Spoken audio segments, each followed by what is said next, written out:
Shouts ruled the day at both the Black Educators for Justice rally on the north side of the State House and the Ku Klux Klan rally on the other side. There were shouts of anger from spectators, but also shouts of authority, commands from the hundreds of state and local law enforcement officers.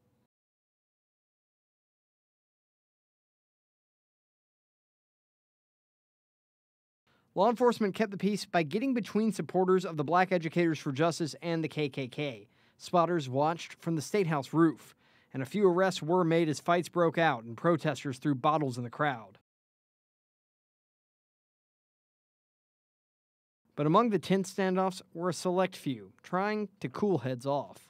I feel like we're uptight for no reason.